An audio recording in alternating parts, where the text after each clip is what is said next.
Good morning, you're watching Doordarshan News and this is the news for hearing impaired. I am Nancy Kohli and with me is Smriti. Let's begin with the news in detail. The goods and services tax is all set to meet its 1st July deadline. The Rajya Sabha has passed 4 bills related to the GST with consensus on Thursday. All amendments moved by the opposition were either withdrawn or rejected. The 4 bills will be sent to President for his assent.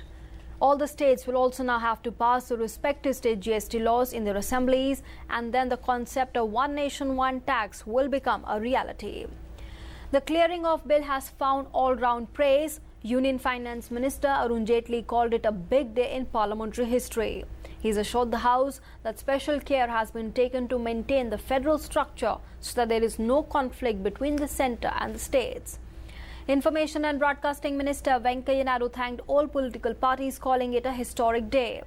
And former Prime Minister Dr. Manmohan Singh said that goods and services tax will prove to be a game changer in the coming days.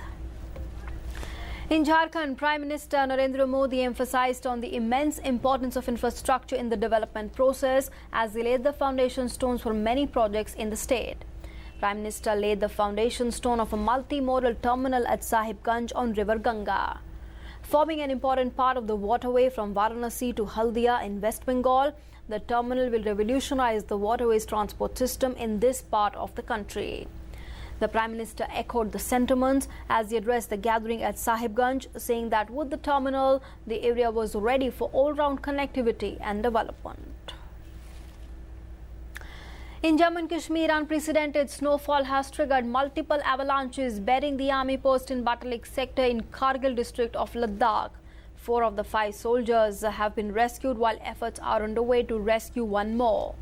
Especially trained and equipped avalanche rescue teams have been deployed in the area. The higher reaches of Himachal Pradesh and parts of the Kashmir Valley, including Srinagar, experienced heavy snowfall, though there was no rainfall last night in the valley. The water level is also receding in Jhelum in Srinagar. Schools have been closed in the valley till the 9th of April. The Met Department has predicted improvement in the weather conditions. The Enforcement Directorate on Thursday conducted nationwide searches against several bureaucrats, including an IAS officer, in connection with the money laundering cases against them on corruption charges. A total of 20 officers and their 18 premises in 10 states were covered under the raids. In West Bengal's Kolkata, the agency searched the premises of an IAS officer whom it had booked under the Prevention of Money Laundering Act on the basis of a case registered against him by the state government. Similarly, it searched the premises of a project engineer in Noida. In Tamil Nadu, the action was carried out against certain bank officials who had allegedly sanctioned loans. In Goa, the Enforcement Directorate team visited the premises of a former principal chief engineer of the PWD.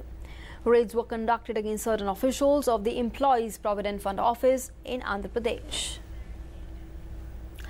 After a slew of developmental measures, the Uttar Pradesh government has now decided to formulate a new industrial policy to attract more investment with a view to generating jobs in the state. Chief Minister Yogi Adityanath will also push for the Jewar International Airport in Greater Noida region and an international airport in Agra.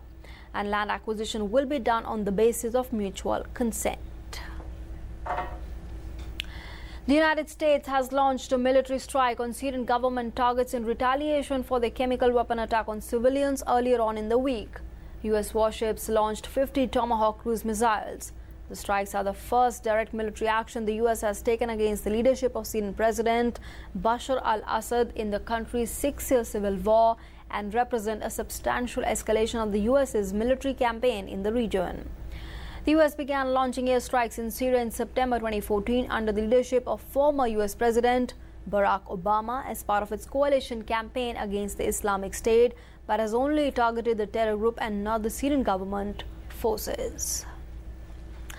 Prime Minister Narendra Modi has expressed his deepest condolences over the terror attack in Russia's St. Petersburg metro.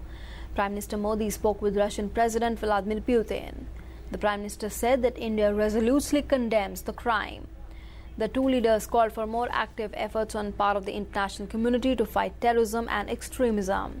They also discussed a number of current bilateral cooperation matters in the context of Prime Minister Modi's upcoming visit to Russia in June this year.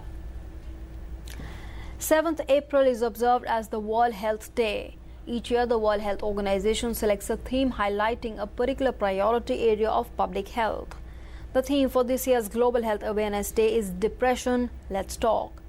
Depression affects all demographic groups. It is more common in adolescents, teen, youth, women after childbirth, and those above 60.